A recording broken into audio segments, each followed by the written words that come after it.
Today we're in John chapter 1, verse 14, but before we go there, I want to take you a little further back to Exodus, where God gives Moses the instructions for a tent, a tabernacle, where God is to dwell in the midst of his people. And this is to be the place where people come to worship God, where they receive the forgiveness of their sins, where they offer up their prayers on the incense of the table, the place where they receive the word of God and where their high priest intercedes for them before the face of their Father. And we read in Exodus chapter 40 where Moses completes the tabernacle as God has instructed, and the glory of the Lord fills the tabernacle so that Moses cannot even enter.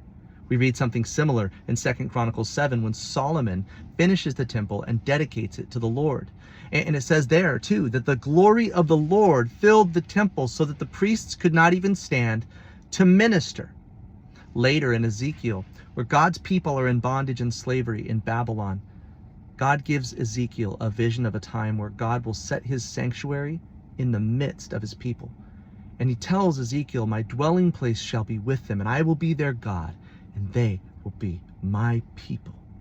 This brings us back to John chapter 1 in verse 14, where it says this, "And the Word became flesh and dwelt among us."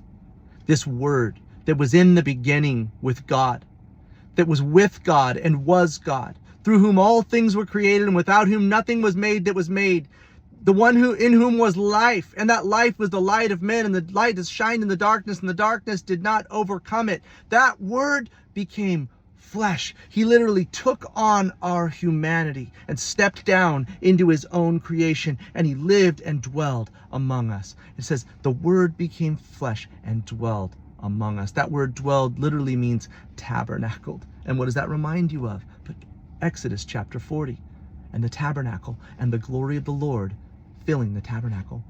In Colossians it says of Jesus, "In him all the fullness of God was pleased to dwell, and through him to reconcile all things to himself." Jesus is the literal fulfillment of the tabernacle and of Solomon's temple. He is the place where humanity can come to worship God, receive forgiveness of sins, offer up their prayers in his name.